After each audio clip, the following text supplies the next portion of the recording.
Hello, good afternoon, and welcome to Growth Habits with Ngozi.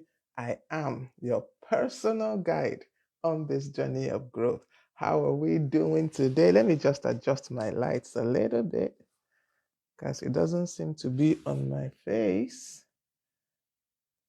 Um, okay. Oh, no wonder this one is in a whole different direction. All right, I think that's much better. Please let me know how it's showing on your end. I hope it's bright and mm, just to see how that is. Okay, so welcome to Growth Habits with Ngozi. Okay, I think this is much better. Okay. Yes, welcome to Growth Habits with Ngozi. I am your personal guide on the journey of growth. Please do let me know if you can hear me. Please confirm that I am heard loud and clear. Let me also do a quick check through here to make sure that I am being heard. Okay. All right. So yeah. Okay, welcome to Growth Habits with Ngozi. I am your personal guide on the journey of growth.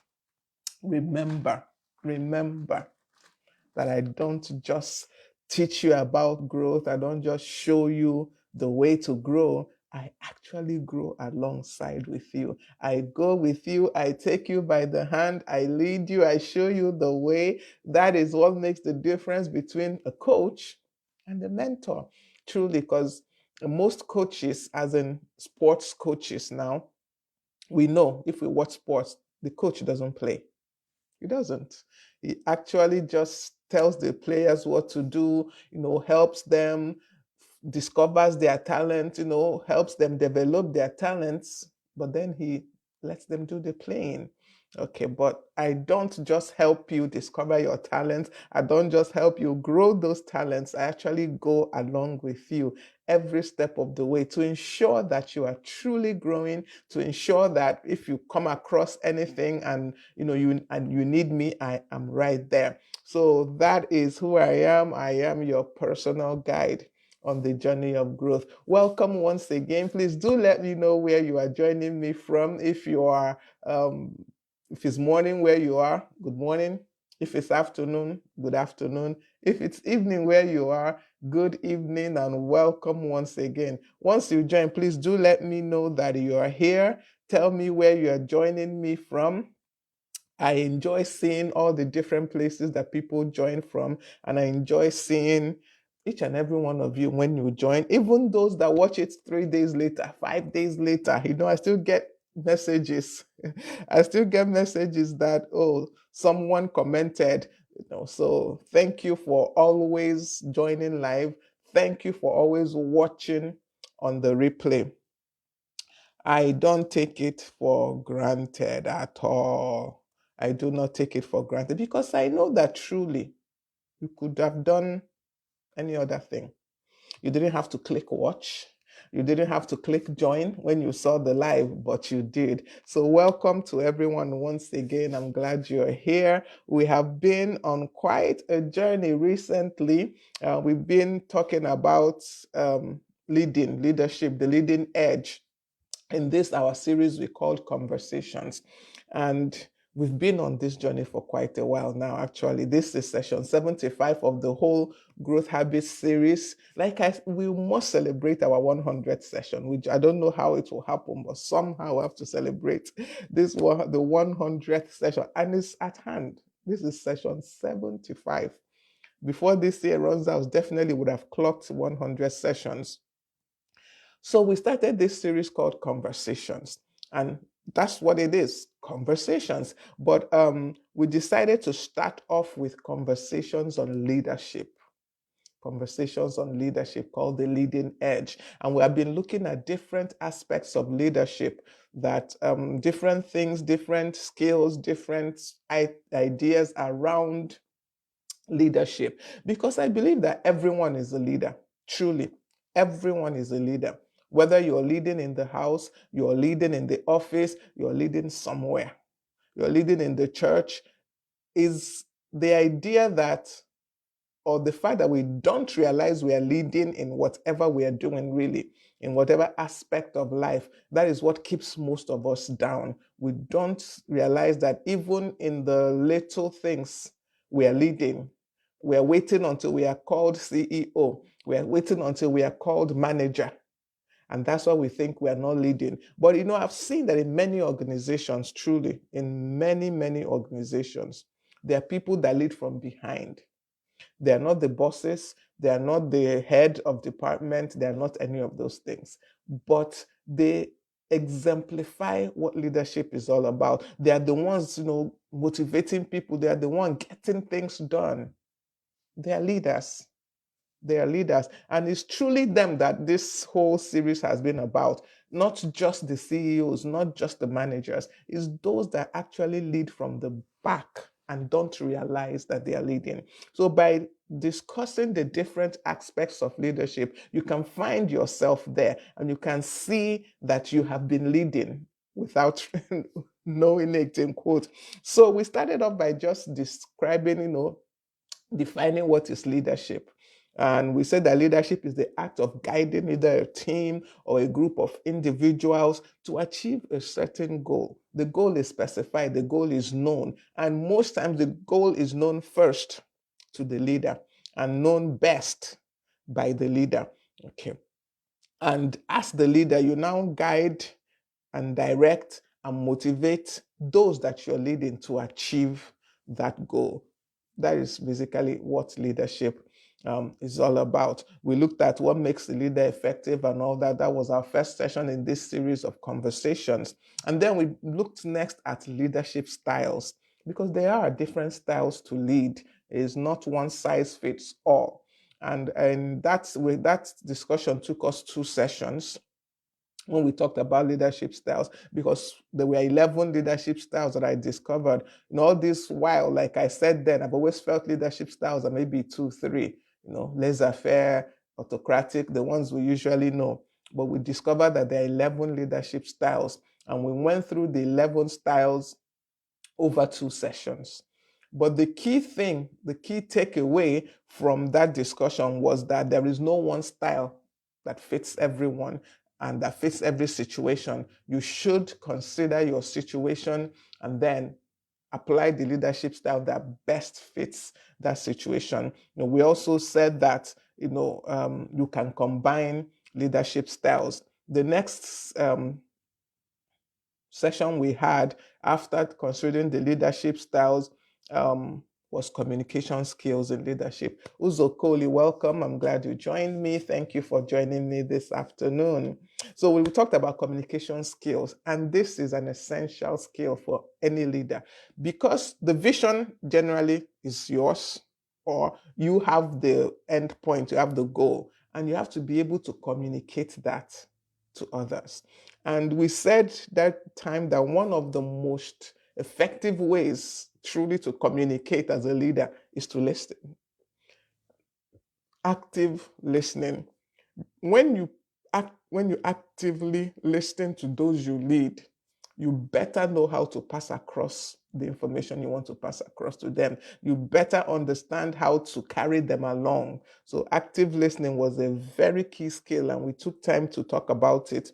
We talked about nonverbal communication. We talked about being clear in your communication. We talked about transparency and getting feedback in your communication.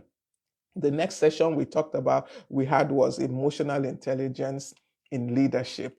And we all know what emotional intelligence is. That is basically your ability to understand your emotions and your ability to manage your emotions. We now added the extra step that as a leader, you don't just understand your emotions or manage your emotions. You also have to recognize, understand, manage generally the emotions of those that you lead. And you have to be also able to influence those that you lead, the emotions of those around you.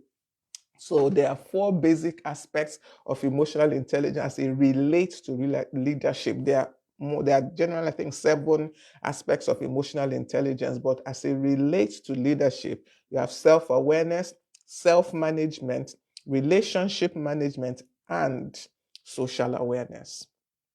Those were the things we talked about when we looked at emotional intelligence in leadership. You can always go back, go to our YouTube channel. You can see the recordings of all these sessions. In case you want to hear or listen to any of the sessions, go to our YouTube channel, Growth Habits with Ngozi, and you can see all the sessions are there. Okay, the next session we had after communication, after emotional intelligence, was decision making in leadership. And we said that it's essential as a leader to make quick but also effective decisions. Decision making is just your ability to assess a situation and then determine how to proceed. Simple. Assess the situation. What is the situation on ground? What are the variables involved? Then how do I proceed? And there are many different ways to take decisions, but it's essential that those decisions are effective and efficient. Okay, as a leader, you need to be able to take quick decisions, but at the same time, ensure that those decisions that you take are effective. They solve the problem. They achieve the aim. They are not just decisions taken on the spur of the moment. Yes, you might have to take some spur of the moment decisions as a leader, but they are not based on nothing. There's some facts, there's some, thought process behind the taking of those decisions. All right, the next session we talked about conflict resolution. We talked about conflict resolution in leadership. And conflict is inevitable, truly. It's inevitable. You cannot have two people in a space and there is no conflict. It's not even possible. It's not. It's almost an impossibility. The issue is, how do you handle the conflict? Because the conflict will arise. It will arise. Once you have two persons in any space, there must be some kind of conflict, simply because we are not all the same. There are no two people that are the same. And because we are not all the same, we have to, there will be some push and pull, sorry. There must be some conflict, there must be some friction. So conflict resolution is being able to sort those problems, being able to resolve the issues, basically without anyone being wronged or feeling wronged. Because you have to be able to resolve conflicts as a leader and come out with no one feeling, this did not favor me. And that is a skill. That is a skill. So it is a skill that it is a life-changing skill if you can acquire it, to be able to resolve conflicts without anyone coming out feeling cheated in that process. Being able to obtain the win-win in every situation. People think it's not possible, but I think it is actually possible. There's, I don't know the situation now, that would come up, and given the time, the win-win will not be found. The problem most times that we don't want the win-win. We want the win-lose. Somebody has to win, somebody has to lose. Is that mindset that makes it look like it's impossible to have a win-win. But it is always possible to find that middle ground where no one is really hurt. Is hurt the word. People would be hurt, but they come out feeling, at least I was heard. That's the key thing, because we can't really say no one will be hurt. People will be hurt by decisions. They'll be hurt by other people's actions. But what makes you the leader is your ability to wade into that situation, and everyone comes out feeling heard. At least she thought about me. At least she considered me in arriving at this solution. Yes, those are coming to a compromise. But that, sometimes you can come to a compromise and someone still feels undone by that decision. So what makes you the leader or the effective leader is your ability to come to that compromise, and everyone comes out feeling, if nothing else, at least I was heard. If nothing else, I can say confidently that this leader or this person that mediated this conflict heard me, understood my viewpoint. So that is the key thing in conflict resolution. The next session, we talked about team building skills. And of course, once you're leading people, that's a team. It is a team. So team building skills is you're being able to help that group of persons that you're leading, helping them to evolve until they become like one cohesive unit, such that their actions are almost like the same, almost like, yes, the same. Where a team where people feel comfortable, a team where people are ready to do the needful to achieve the aim, to achieve the goal, a team where people are able to support each other, trust each other. It is a skill that a leader needs, because most goals or most visions that a leader is trying to achieve, they can't do it on their own. So you need to be able to have a group of people who are ready to go with you and who are ready to work with you in order to achieve those goals. So a good leader is able to unite all the members of his team to achieve that goal. They're able to, even if they have disagreements, because you see, you cannot have a team and there are no good disagreements. Even when they have disagreements, they're able to work together. They're able to trust the process and work together to achieve their goals. Okay, so that was team building. The next session we talked about motivation and inspiration. We talked about motivation and inspiration. And we know that definitely as a leader, if you can't motivate those that you lead, they will not really be able to do much for you. It does not help you as a leader that those you lead, like for example, in an office, they come to work because they have to. There is no element of excitement to be part of your team or to be part of what you're doing. Most times, yeah, some things get done, but something is lacking.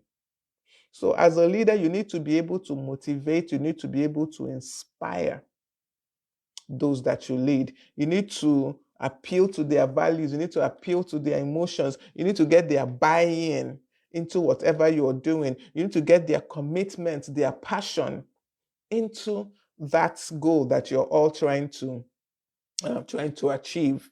And for you to really do this, you have to listen to them.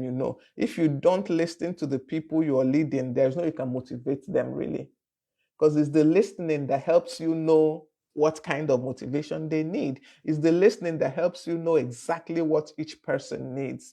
Now, it's difficult when you have maybe a group of 3, 4, 5, even hundreds of people. It's difficult to be able to know each person personally, but it is possible to an extent.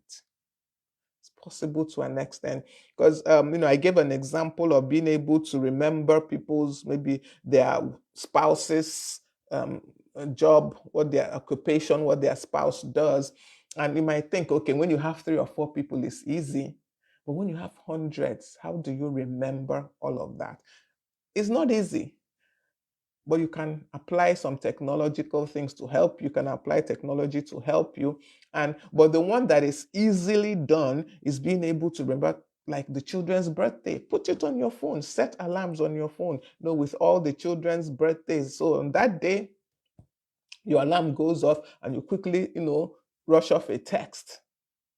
This would definitely motivate the members of your team, that you're able to remember their children's birthday, you're able to remember their anniversaries, their wedding anniversaries, you're able to remember their own birthdays, their spouse's birthday. These are some of the things we can do that will help us motivate our team, motivate those that we are leading. All right, so that is the recap of all the sessions we have done under the leading edge in this series. Today, we are going to look at change management, and next week, we are concluding this series. It has been long. So, next week, we are going to conclude this series by looking at ethical leadership. So, today, we are looking at change management. Now, change is one thing that is constant. Oh, we hear it all the time. Change is constant. And it's true. The only thing you can be sure of is that things will change. There is no other. Okay, sorry, something fell down. There's nothing else really you can say, oh, I'm sure this 100%. The only thing you can be sure of 100% of the time is that change will happen. But even that knowledge that change will happen, most times does not even prepare us for the change when it happens. And that's why many of us are taken by surprise by change. We are disturbed by change. We are disorganized by change. Though we know that change will happen, though we expect change in quotes, we still are not ready for change. And so we wind up um, going through change, and we are stressed out, and we are worried, and we are disturbed, we are distracted, or whatever emotions we feel, because we're not in control of the change. Yes, we knew it would come, but we did not prepare for it. So change is constant. We must keep this in mind. Change is constant. And your ability as a leader to understand that change is constant, change will always happen. And your ability to lead and organize those that you are leading to embrace change, one, and then to walk them through that change. Those are the things we want to consider today. Those are the things we want to talk about this afternoon. Because if it's change, it will surely happen. It's a process, and it will happen. Okay, yeah, this thing I just said, and I just realized what I said. Change is a process. I just dropped it in there, but now I thought about it for a second, and truly, change is a process. It's not an event. It's not an outcome. It is a process. Truly, change is a process. It's something that you take step by step. And when you don't take it as a process, that is when it becomes too much. That is when it becomes harrowing. That is when it becomes, unbearable. That is when it begins to stress you out. That is when it begins to bring problems that you didn't expect. So when you understand that change is a process, and every process has its steps, every process has the way that you follow it through in order to get the required result. So change is a process. And as a leader, you do have to manage that process well. You have to manage that process well. I hope I'm still being heard. I hope we're still with me. I believe so. I really believe so. I'm just going to check quickly to ensure that I am still being heard, because sometimes joining me from. All right. Yeah. So sometimes it looks like I'm all alone, because sometimes I don't see, I don't even know why that happens. Sometimes I don't see if anybody has joined, I can't see anything. It's only when somebody comments that I will now see that, oh, this person has joined, this person is on this live. Okay, thank you so for confirming that I'm still being heard. I was talking about change management, and I said that as a leader, you do have to know how to manage the process of change. Change, of course, it's not something that happens just today. It has changed. No, it is a process that has to be managed from beginning to the end. It's a process. And if you manage it properly, both yourself and your team will come out and at the other side of change better for it. But if it's not properly managed, then you all will come out at the other side confused, stressed, what have you. So you do need to manage change properly. There are many ways to manage change, but I want to just talk about what are the skills and the principles that are required of a leader to be able to manage change. Remember that change is a given. It's the only given we actually really have, that things will always change. But when you know this and you plan for this, then the process can be as seamless as possible, and it can be less stressful for you and your team. Okay, so um, one of the, I think this is actually maybe the most important skill in change management is communication. Okay, you have something you want, or there's a change that's about to happen.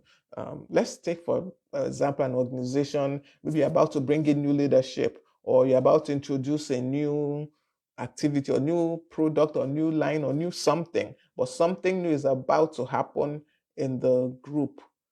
It is key that this change is communicated early, that is communicated clearly, that is communicated honestly,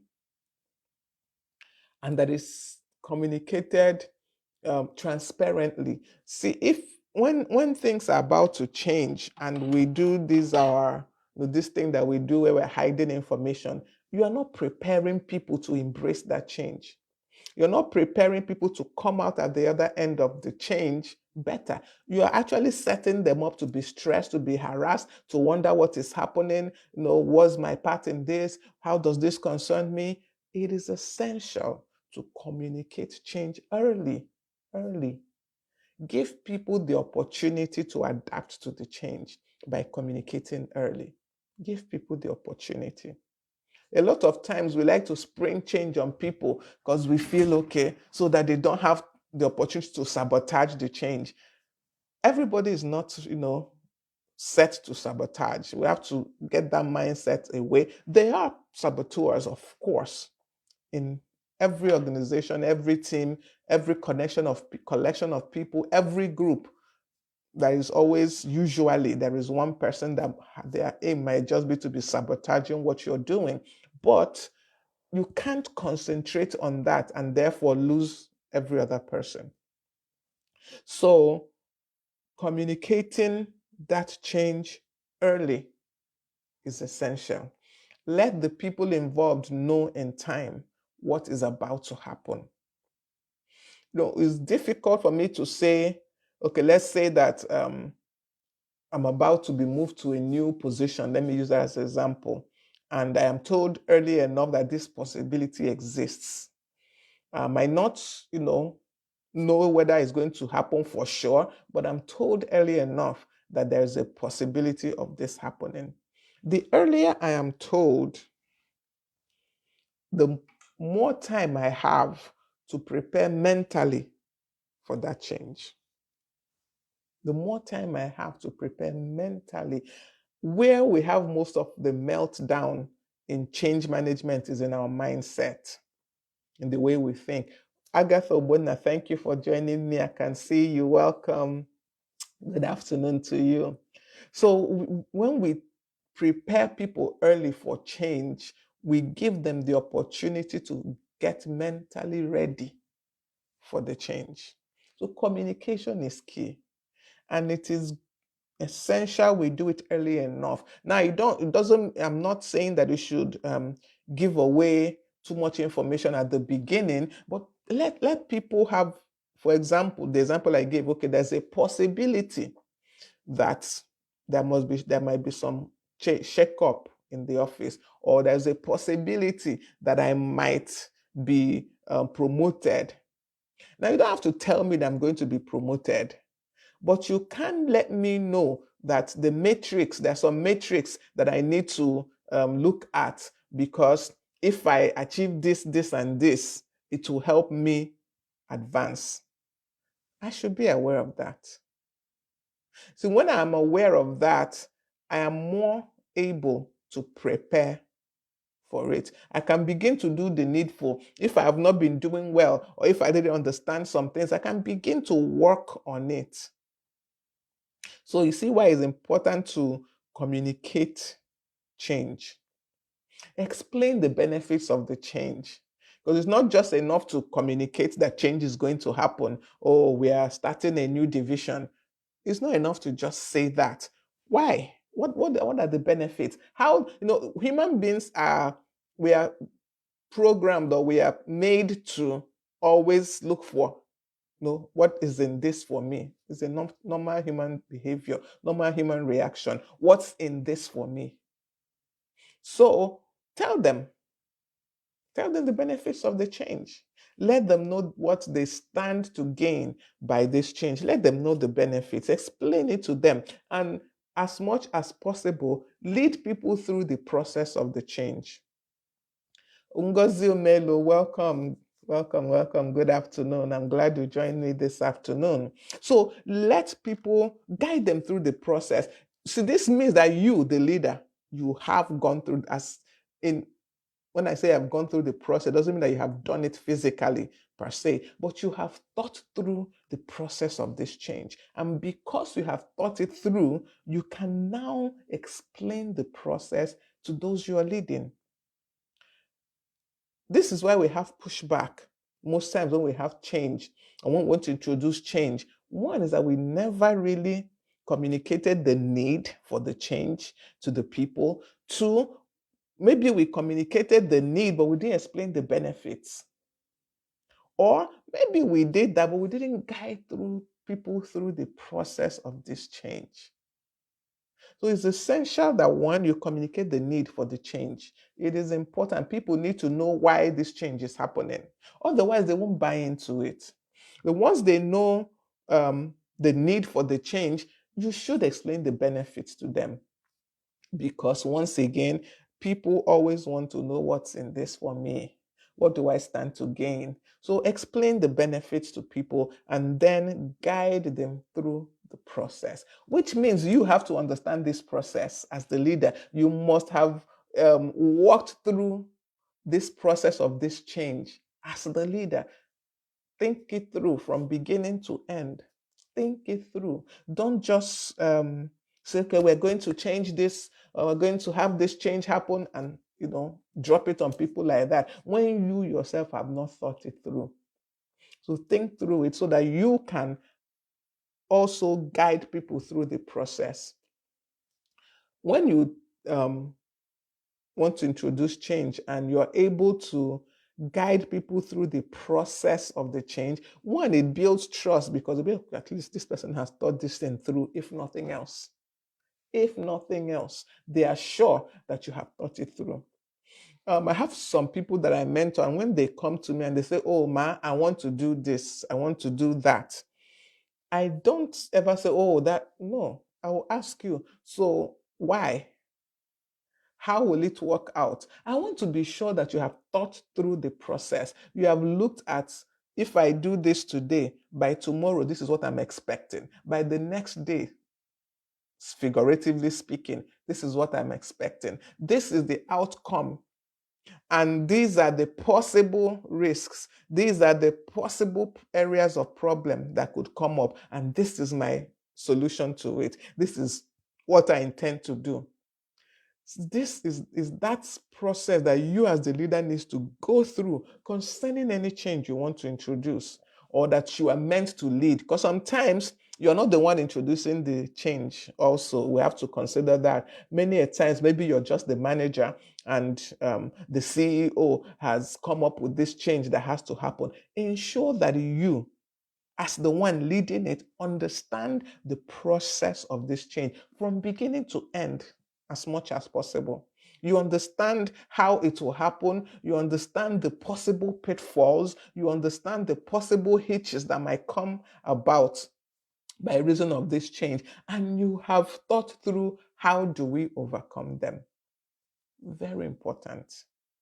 Very key. This is why communication of that change is important. But in order to communicate it, you yourself have to understand it. You have to understand it. So communication is key in change management. People need to know why this change is happening. They need to, English, they need to know the need for the change. They have to understand the need for the change They have to understand the benefits of this change, and they should be guided through the process of the change. Remember, we are talking about change management in leadership. In leadership. So once you are able to do these three things that I have mentioned, then it is much easier to lead people through the change. So communication is key. Communication is key. Carry people along. Carry people along as much as possible. Do not hoard information. Do not keep relevant information away from those that you are leading in the process of change. Coach Ify, welcome. Thank you for joining me this afternoon. I'm so glad you're here. I trust you're having a good day. So, involve those that you're leading in the process. Involve them. Get them involved in it. Get their input. Get their feedback. Get their fears. Get their concerns. Understand it. Not just that you heard it and you only heard it in order to prepare for your clap back. No, listen to them, hear what they have to say, understand the concerns they may have, and address it. Address. Okay. Oh, thank you, Coach Ify. It's always a pleasure to have you. Thank you so much. So understand. Ensure that the people you are leading are part of the change process. Ensure. When or a situation where the leader alone knows the process, how do you even expect people to follow you through? How do you expect them to get to the end if they don't know the process? They don't know the way. It's good to be the leader leading the way, but it's also good to let people come along with you. So it's not just you're going and leading them, they're coming along with you. So explain the process with them, get their concerns, understand any concerns they may have, address those concerns, and teach them. Like I said, walk them through the process. Walk them through the process. You can't repeat this. I've said this how many times today, I don't even know. If you yourself do not understand the process, you cannot lead anyone through it. So it's essential that you, as the person leading this change, understands the process of the change, understands what it entails. You understand the possible pitfalls. You understand the possible concerns, so that when people raise them, you can address them. Okay, so we talked about communication in change management and collaboration. That is the taking people along, carrying people along in what you're doing. Both those you're leading, those that your change will affect indirectly, those that the change will affect directly, carry them along. There are stakeholders in this, whatever it is, honestly. Whatever is the situation that you're leading change or change is happening to, there are stakeholders involved. Carry them along in the process. Don't leave them behind and feel, oh, they will understand. No, they will not. Don't not pass across information and expect that somehow, magically, they will be able to follow through. Pass across information, collaborate with people, allow them to be part of the process. Allow them to be part of the process. Let them be part of some of the decisions that are being made, even from the beginning. Let them be part of it. Before the full plan is even developed, actually, you can allow stakeholders to be part of the process that sets this change in motion. Let them be part of it. Definitely, I've seen and I've noticed that when you carry people along in that way, they trust you. They trust you, and then they trust the process. Just the fact that you carry them along. We're talking about change management in leadership. Because you say you're asking whether it's in leadership or in work, both aspects.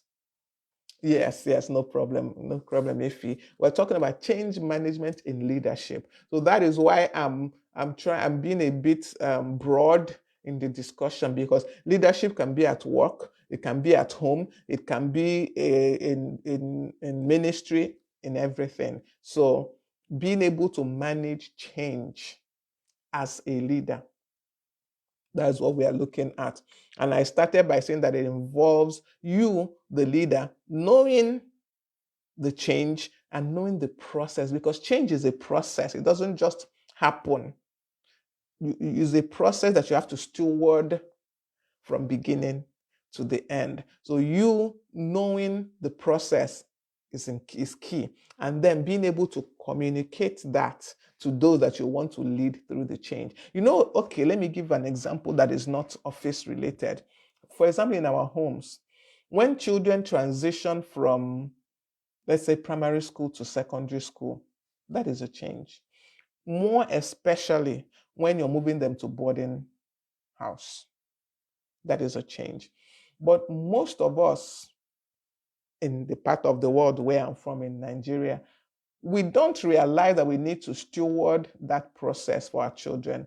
We don't realize that we need to explain to them what this change is, why this change is needed, what are the benefits of this change, and then maybe possibly walk them through the process of this change. We don't realize we have to do that, including myself. I'm not even exempting myself, because, well, my children are grown now. But in those days, initially, I did not see the reason to begin to explain all those things. I was like, my dear, you're going to boarding house.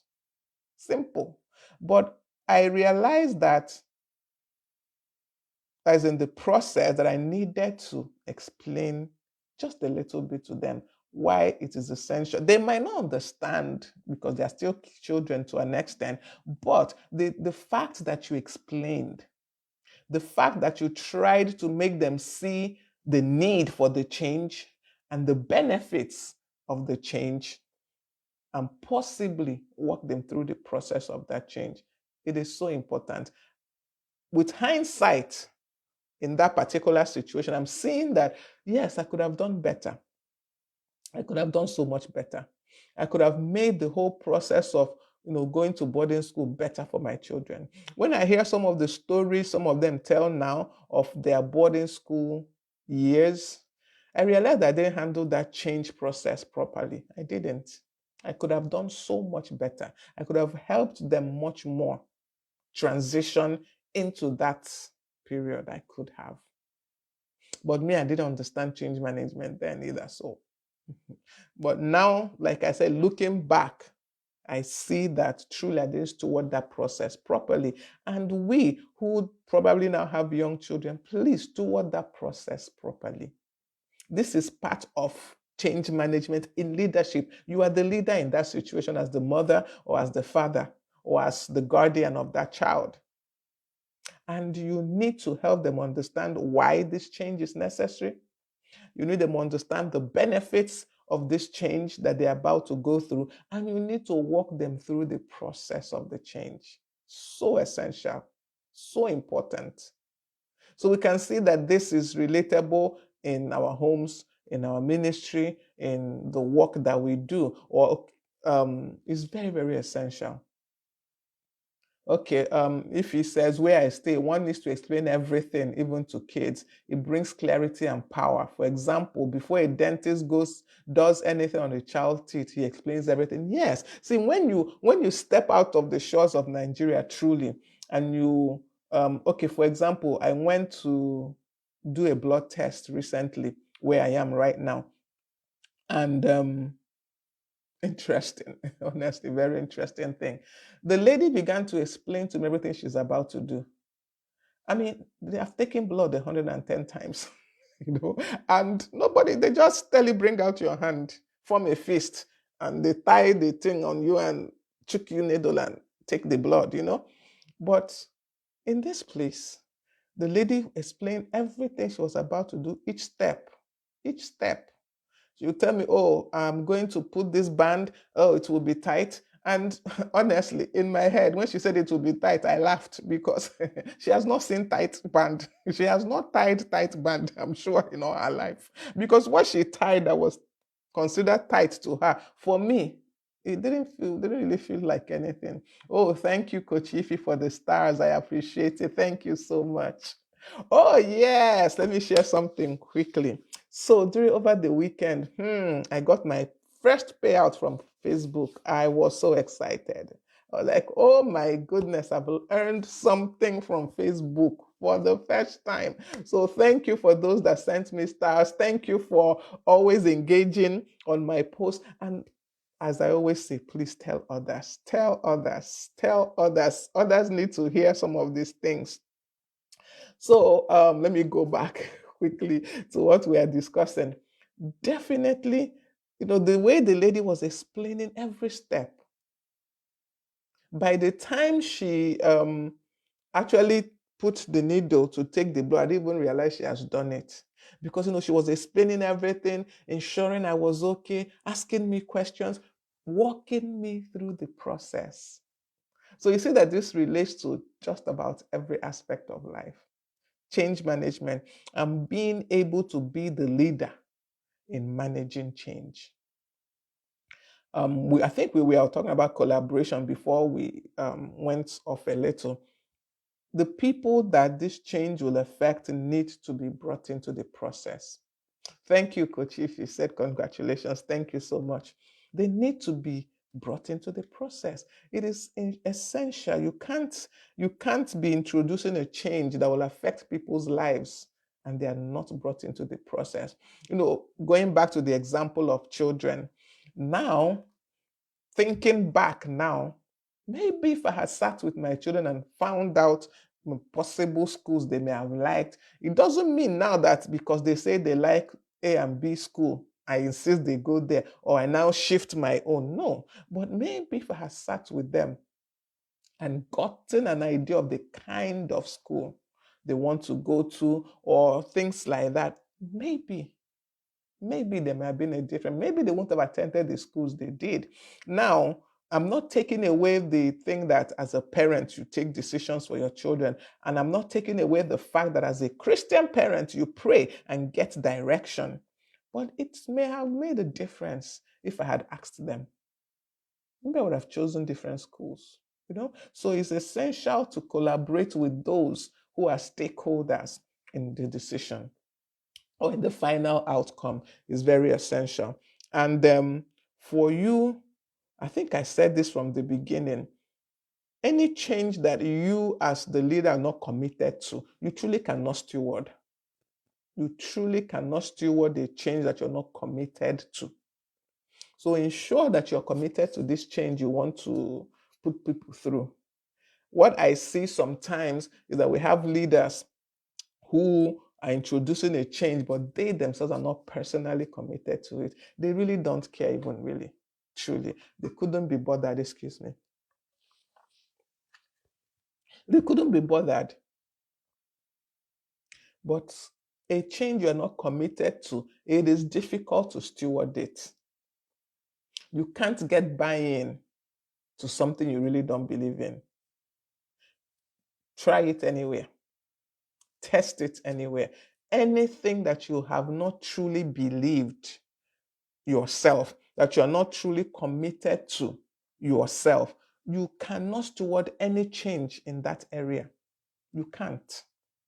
What will you pass across to those that you're trying to lead through the change? Nothing, because you yourself are not committed to it. So it's essential. It is essential that whatever change we wish to lead people through, we are committed to the change.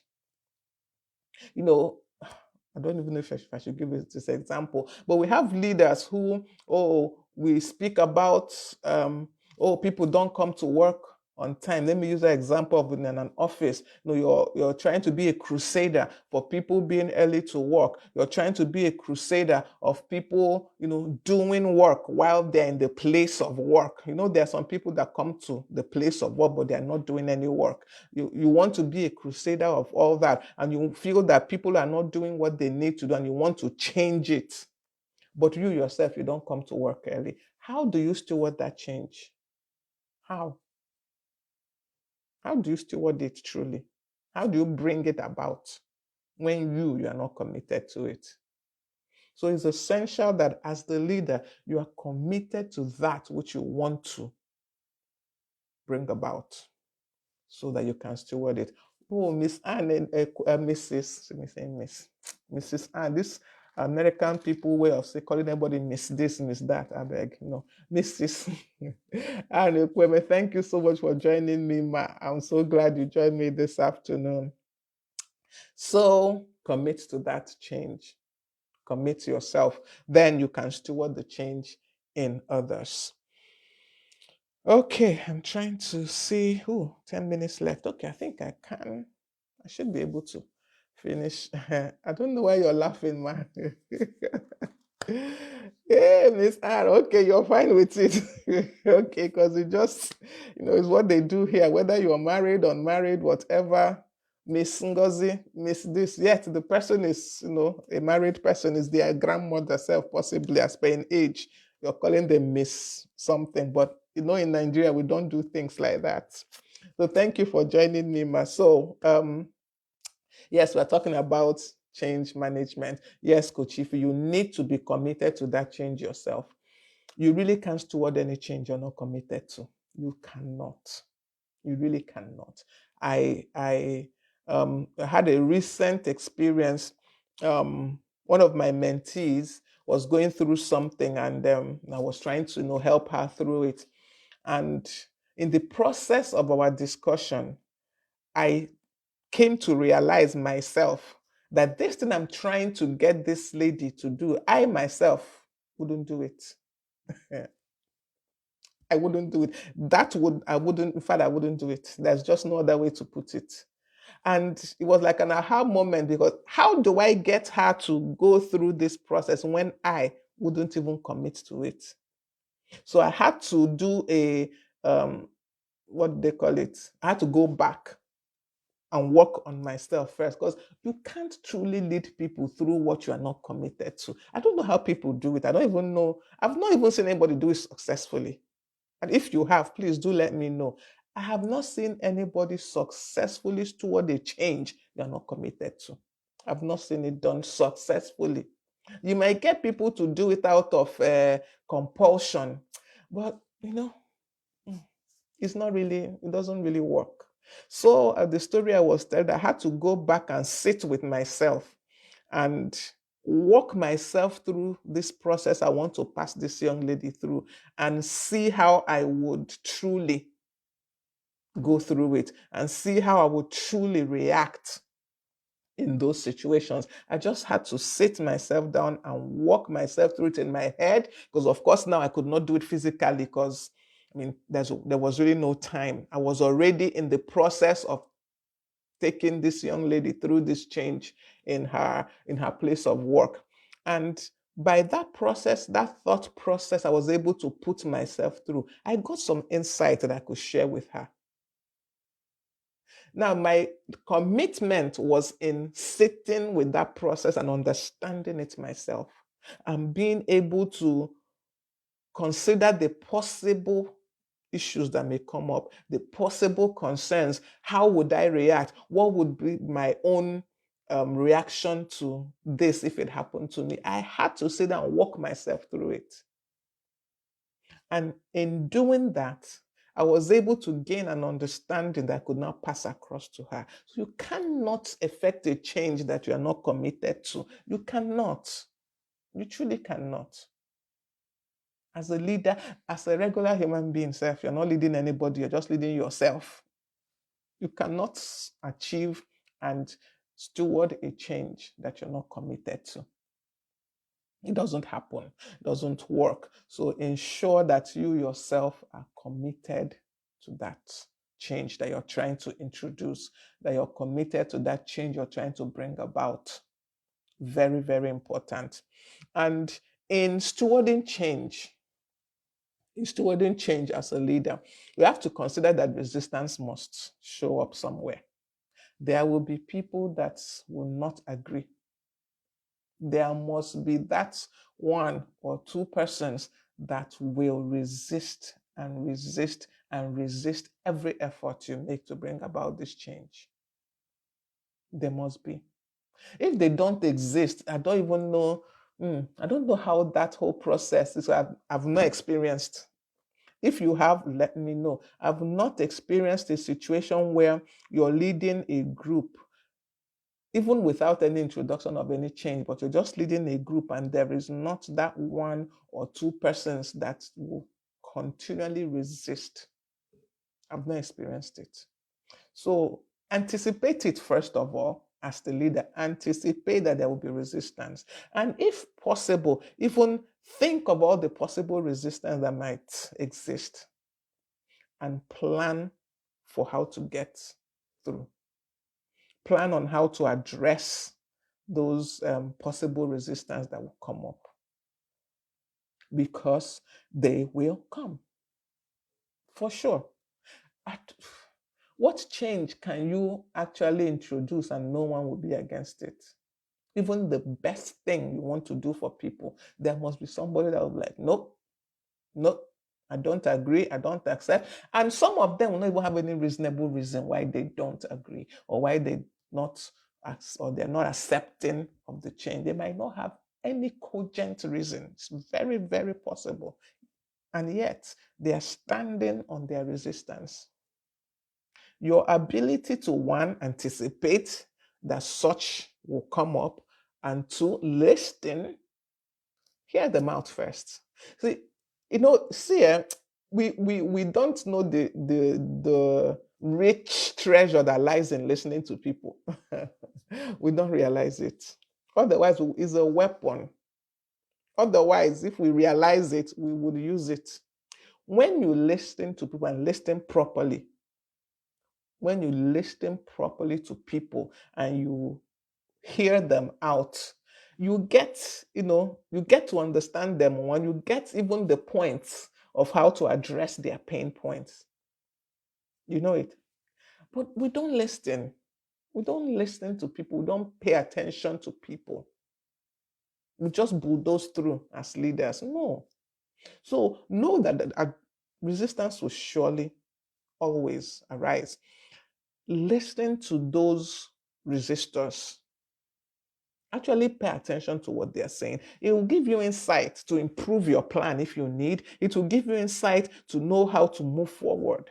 But listen first to them. Take time to listen to those resistors.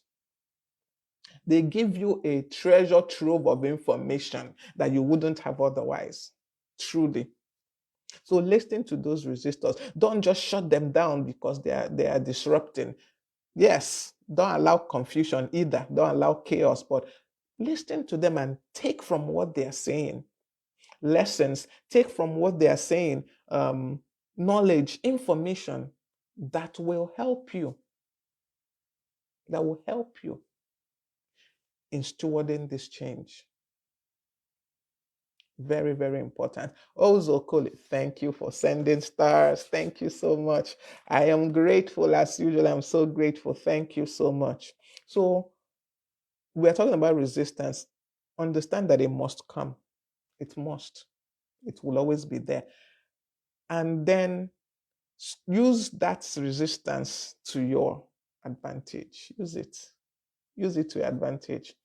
Listen to the resistor. What are they trying to say? What points are they making? Is there any valid point in the midst of all the things they are saying? Is there anything you can take away from whatever they are saying and improve on your plan and improve on your process of change? Listen and take what is necessary from there.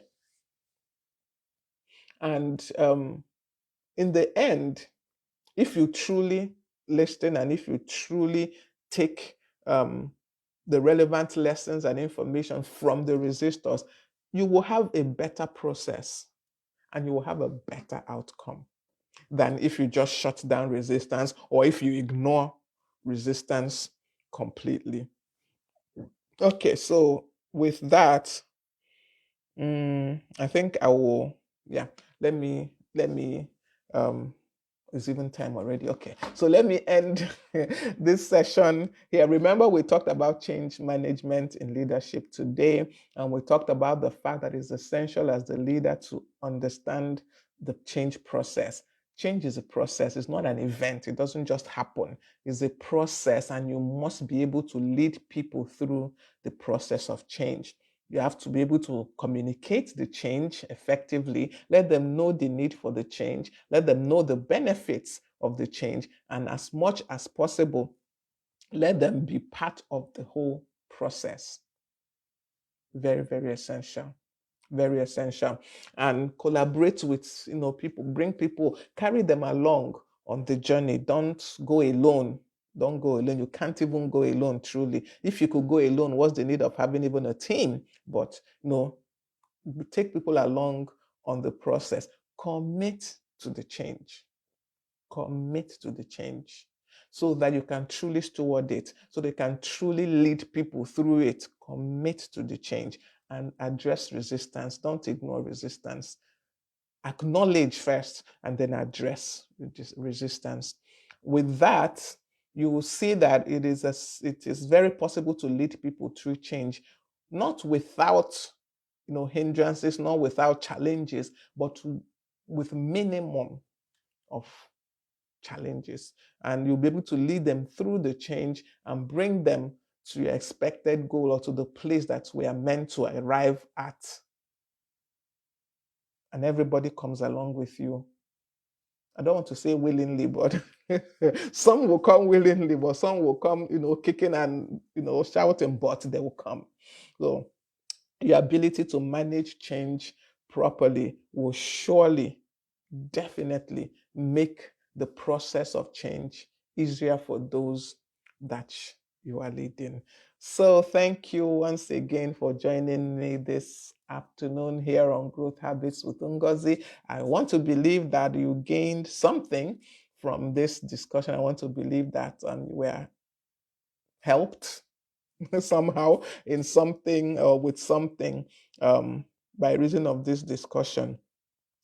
And like I said in the beginning, next week will be the last in this series of the leading edge. From the upper week, we'll go into another conversation on something else. We have conversed enough on the leading edge. Yes, we have conversed on just about every aspect of leadership it is possible, I think. For now, of course, new things are always coming up. There's never an end to learning, but for now, we're going to conclude next week talking about ethical leadership, and then we will move on to something else. So thank you once again for joining me. It's always my pleasure to have each and every one of you, even those, like I said, surprisingly, 3 days, 4 days, 5 days later, I still get notifications that somebody went through the replay and making comments. So thank you for those that join live. Thank you for those that watch the replay. I am grateful. I am truly, truly grateful. And thank God that you're receiving value. If not, you wouldn't come back. So thank you all so much. Remember to follow us on all our social media handles. Facebook here, Growth Habits with Ngozi. Of course, right now, this is from my own personal channel, Ngozi Onwucholoba, my own personal page, not channel. So, but we have a Facebook page. We have a Facebook group, Growth Habits with Ngozi. On Instagram, Growth Habits with Ngozi. TikTok, Growth Habits with Ngozi, and on YouTube, Growth Habits with Ngozi. Follow us on all our social media handles. Engage on our posts, like, comment. Those that are sending me stars on Facebook, thank you. I appreciate. You can also send stars on my reels. Yes, if I send a reel or a post aside from this live, you can actually also send stars. I discovered that recently. So thank you for those that are already sending. God bless you and enrich you. You will not lack, definitely. Once you give to a good cause, you cannot lack. That's for sure. Well, let's leave that. But it is well. Thank you for joining me. Thank you for contributing to the progress of this particular work. Thank you so much. And please join me again next week, Tuesday, right here on Facebook Live, 12 noon. Nigerian time, 12 noon Nigerian time. Thank you and see you next week, Tuesday. Bye.